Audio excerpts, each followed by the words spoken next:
টাকা পয়সা বেশি যদি করতে পারো কামাই, শ্বশুর শাশুড়ির কাছে ভালো তুমি জামাই।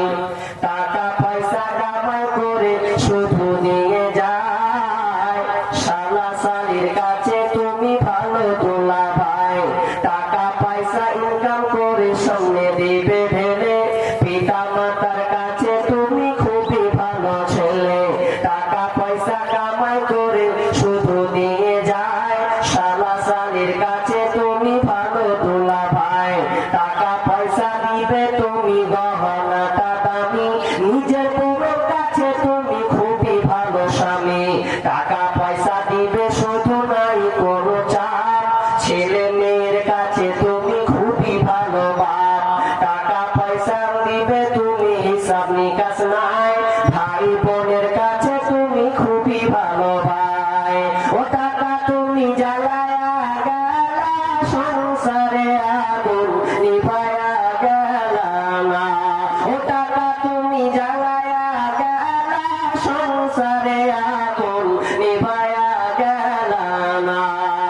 টাকা পয়সা কামাই করে হিসাব নিকাশ নাই, টাকা পয়সা কামাই করে হিসাব নাই। একদিন তো চলা সাথীর কাছে তুমি ভালো একটা বন্ধু, টাকা পয়সা কামাই করে দিবে ডজন ডজন, আত্মীয় স্বজনের কাছে তুমি ভালো স্বজন।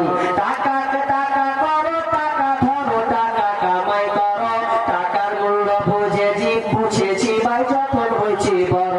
টাকা পয়সা কামাই করলে সবার কাছে ভালো, নইলে তোমার শ্বশুর মুখটা দেখবে তুমি কালো। ও টাকা তুমি জ্বালায়া গেলা, সংসারে আগুন নিভায়া গেলা না। ও টাকা তুমি জ্বালায়া গেলা, সংসারে আগুন নিভায়া গেলা না। টাকা আছে আপনার মূল্য আছে, টাকা আছে আপনার মূল্য দেবে। ঠিক তেমনি ভাবে দুনিয়ায় চলতে গেলে টাকা যেমন লাগবে, ঠিক তেমনি ভাবে আল্লাহর কাছে মাল নিতে গেলে, আল্লাহর গোডাউনে কিছু মাল নিতে গেলে আপনাকে দুইটা জিনিস যুক্ত করা লাগবে। সেটা কি? সালাত এবং ধৈর্যের মাধ্যমে আপনাকে চাইতে হবে। আল্লাহ সুবহানাহু ওয়া তাআলা ওটাই বলছেন, ইস্তাইনু বিস-সাবরি ওয়াস-সালাহ ইন্নাল্লাহা মা'আস-সাবিরিন। নিশ্চয় আল্লাহ ধৈর্যশীলদের মধ্যে রয়েছে। যারা সবর করে ধৈর্য ধারণ করে সালাতে থাকে, আল্লাহ তাআলা তাদের সঙ্গে থাকেন। কিন্তু আমরা হতভাগা মুসলমান, নামাজ পড়ার সময় আমরা তাড়াহুড়া করি, ওকে আর পাওয়া যায় না। কিন্তু ওকে মদের আড্ডায়, ওকে আপনার কিনা চায়ের আড্ডায়, আপনার বিভিন্ন জায়গায় ওকে ঘন্টার পর ঘন্টা দেখা যাবে। ধৈর্য কোনখানে আছে? ও দুটো আছে আইপিএল খেলার মাধ্যমে, ও ঘন্টাকে ঘন্টা পার করে ধৈর্য দেখায়। আপনার ধৈর্য কোথায় আছে? তো আপনার কিনা ফুটবল ময়দানে। ধৈর্য কোথায় আছে? যেখানে মারামারি হয়। ধৈর্য কোনখানে আছে? যেখানে আপনার কিনা কাটাকাটি হানাহানি হয়।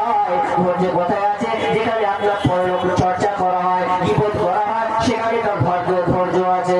কিন্তু নামাজ যেটাকে ধৈর্যে রাখতে হবে, ধৈর্যের সঙ্গে সালাতটা আদায় করতে হবে, এ ধ্যান ধারণা তাই নাই। আমার আল্লাহ বলছেন, আমি ওদের সঙ্গে রয়েছি রে, যারা ধৈর্যের সঙ্গে সালাত আদায় করে।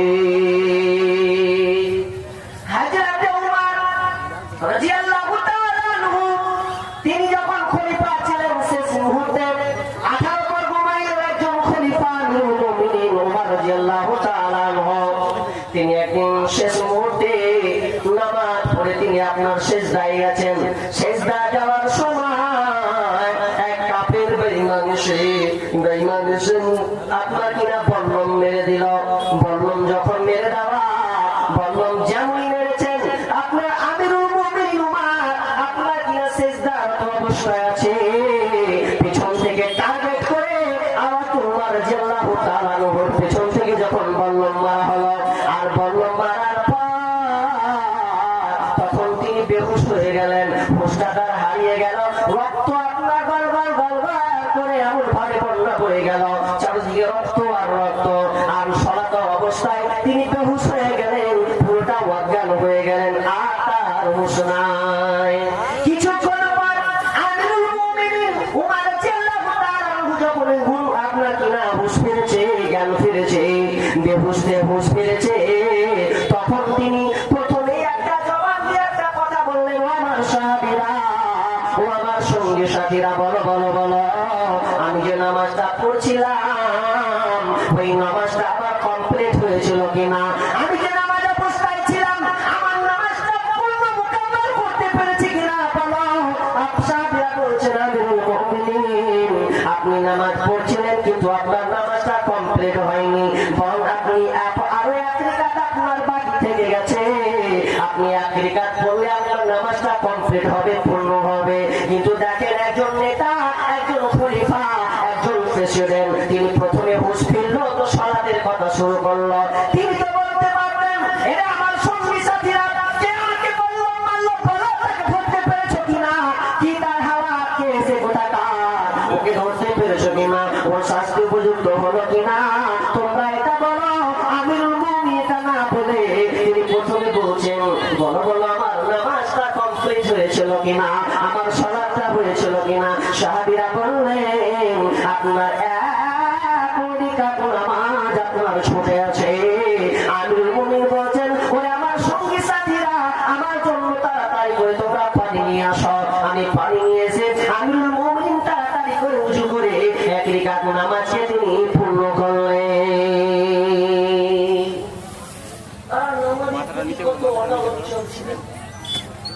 নামাজেরা কত পাগল ছিলেন যে নামাজ মরছে, মারা যাচ্ছে, নামাজ বিঘ্ন হয়েছে কিনা। আরে এক পেছন থেকে ভরে দেওয়া মানে কি, রক্ত ফোয়ারা চলছে, খাবার খেলে আর যাবে না, বের হয়ে পেট দিয়ে বেরিয়ে চলে যাবে, এই সময় বলছে যে আমার নামাজটা কমপ্লিট হলো। তারা দেখেন, তাদের ধৈর্য দেখেন। আর আমাদের ধৈর্য বলে 10 মিনিট যদি এমন এক মিনিট করছে, তার সাথে মানে সালামটা ফিরাও আর বসে থাকতে ইচ্ছে করে না। আর নিয়ম যোগ নেয়, এবার কি করছে তারা ফ্যাট পারলে কমবে, সে যদি একটু ধীরে বলবো তো এখন সালাম ফিরতে হবে, না ফিরে আর বলে মানে একবার মানে নিজে কাজ হয় না। এরকম আছে আপনাদের দিকে, আমাদের দিকে আছে তো। নামাজ পড়তে পড়তে ও ফুকানি মারবে, সালামটা ফিরাও, ও ভাত খেলে মনে মনে ভুলে গেছে, লাগছে ভুলে গেছে, তাকে ফুকরে দিই, তাহলে অসম্মান হবে। মানে নামাজ সালাতটাকে ঠিক মতো পড়ার একটা কৌশল, ওখানে শয়তান হাজির হয়ে গেছে গো। তো নামাজ উপায় করলাম না। তো আল্লাহ বলছেন, তোমরা আমার কাছে চাইবে, ধৈর্যের সঙ্গে তোমরা আমার কাছে চাও, নামাজটাকে ধৈর্যের সঙ্গে তোমরা আদায় করো, তাহলে আমি আল্লাহ আমার কাছে যে ধরবান্ডার মাল আছে, আমি আল্লাহ তুমি যেটা চাইবে আমি আল্লাহ ওটাই তোমাকে ফিরিয়ে দেবো। আল্লাহ বলছেন, বিষ্ণু বলছেন, যদি তোমরা আল্লাহর কাছে ফিতা পর্যন্ত চাওয়ার প্রয়োজন হয়, তুমি আল্লাহর কাছে ফিতাটাও চাও, আর তোমার লবণের দরকার আছে, লবণটাও তুমি আল্লাহর কাছে চাও, কিন্তু চাইলে তো তোমাকে ধৈর্যের সঙ্গে চাইতে হবে। তাহলে আল্লাহ কাদের সঙ্গে থাকবে? যারা ধৈর্যশীল তাদের সঙ্গে থাকবে। এবার চলেন আমি পরস্পর আয়াতটা তর্জমা করে ব্যাখ্যা করি।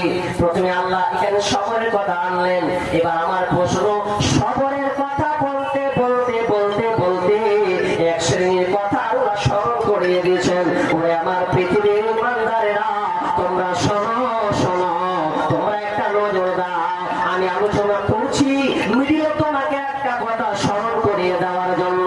তুমি যদি ধৈর্য না রাখতে পারো রে, তাহলে তুমি তাদের কথাটাকে একটু অনুসরণ করো। তারা কেমন সাহাবীরা কেমন ধৈর্য ধারণ করেছে, তারা কেমন কষ্ট করেছে, এটা তোমরা একটু নজর দাও, তাহলে তোমরা নিজেকে বুঝতে পারো রে। আমার আল্লাহ বলছেন, ওয়ালা নাবলুওয়ান্নাকুম বিশাইইন মিনাল খাউফি ওয়াল জু'। আল্লাহ তাআলা বলছেন, ওয়ালা তাকতুলু লিমান ইয়াকতালু ফি সাবিলিল্লাহি আমওয়াত বাল আহইয়াউ ওয়ালাকিন লা তাশউরুন। আল্লাহ বলছেন, ওয়ালা তাকুলু লিমান ইয়াকতালু ফি সাবিলিল্লাহি আমওয়াত। খবরদার খবরদার, ওদেরকে তোমরা মারা গেছে, নিহত হয়েছে, এই কথা তোমরা বলো না। যারা আল্লাহর জন্য শহীদ হয়েছে, যারা আল্লাহর জন্য প্রাণ দিয়েছে, ওদেরকে তোমরা খবরদার মৃত বলবে না। যাদের একটা নাম দিয়েছি ওই নামটা তোমরা বলবে, সেটার নাম হচ্ছে শহীদ। যারা আল্লাহর জন্য কাজ করে মারা গেছে, লড়াই করেছে, সংগ্রাম করেছে, তার জীবনটাকে বিলিয়ে দিয়েছে আল্লাহর জন্য, খবরদার ওদেরকে তোমরা মৃত্যু হয়েছে, মরে গেছে, নিহত হয়েছে এই কথা তোমরা বলো না, বরং তাদেরকে বলো ওরা জীবিত, ওরা শহীদ, ওরা জীবিত আছে। কিন্তু তোমরা ওটা বুঝতে পারবে না, ওটা আমি আল্লাহ আমার কন্ট্রোলে, ওটা আমার গায়েবী মদতে ওটা আমার কাছে আছে, কিন্তু ওটা তোমরা বুঝতে পারবে না। আল্লাহ কেন বললেন? শহীদের কথা বলা কি প্রয়োজন ছিল না? সরাসরি আল্লাহ বলতে বলেন এখন অন্য কোন বিষয় নিয়ে খবর বলতে পারতেন, তো ওটা না বলে প্রথম হচ্ছে বলা তাউলু লিমান ইয়ুকতালু ফি সাবিলিল্লাহি আমওয়াত। আগে তোমরা শহীদ যারা হয়েছে, তার মানে ওরা যে শহীদ হয়েছে ওদের যে কত ধৈর্য আছে এই জিনিসটা তুমি আগে দেখো, শিখো, ইতিহাস জানো, ওদের ব্যাপারে তুমি জ্ঞান রাখো, তাহলে তুমি পাস করতে পারবে তারা কত দিনের জন্য ধৈর্য ধারণ করেছে। অনেক সাহাবী নাম বলা যাবে। উহুদের ময়দানে 70 জন সাহাবী শহীদ হয়েছেন। তো ওদের লম্বা ঘটনা বলতে গেলে অনেক সময় লাগবে, ওগুলো আমি বলবো না। একটা আপনাকে কত সফল রাখতে হবে আপনার জ্ঞান চেতনা দেওয়ার জন্য আমি একটা এক্সাম্পল, একটা আপনাকে ঘটনা নিয়ে আসবো।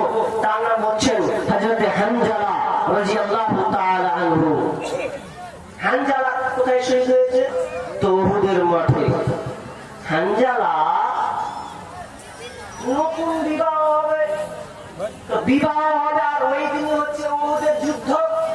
উহুদের যুদ্ধ হবে, সবাইকে ডাক দিল চলো উহুদের ময়দানে। কাফেররা, বেঈমানেরা ইসলামকে উৎখাত করার জন্য, ইসলামকে শেষ করে দেওয়ার জন্য তারা একটা চক্রান্ত লড়াই করার জন্য, একটা সংগ্রাম লড়াই করার জন্য তারা একটা সময় দিয়েছে। আজকে ওরা আমাদের সঙ্গে লড়বে, আমাদের ইসলামকে তারা মুছে দিবে। তো হানজালা বলছেন ইয়া রাসূলুল্লাহ আমি তো যাই। আল্লাহ রাসূল বলছেন হানজালা তুমি আজকে তোমার বিবাহ হলো আর আজকে তুমি যুদ্ধে যাবে এটা হবে না। হানজালা তুমি বাড়ি যাও, তোমার স্ত্রীর হক তুমি আদায় করো। আজকে তোমার বর্ষপাত, আজকে তোমার ফুলসজ্জা রাত, আজকে তুমি থাকবে বাড়িতে, তোমাকে আজকে যুদ্ধে যেতে হবে না, তুমি বাড়ি যাও। হানজালা বিশ্বনবী বললেন যুদ্ধের মাঠে আর গেলেন না, একেবারে রওনা হলেন বাড়িতে। বাড়িতে গিয়ে এবার কি হচ্ছে দেখুন, কত কষ্ট, কত দুঃখ বেদনা তারা ইসলামের জন্য কি না তারা করেছে।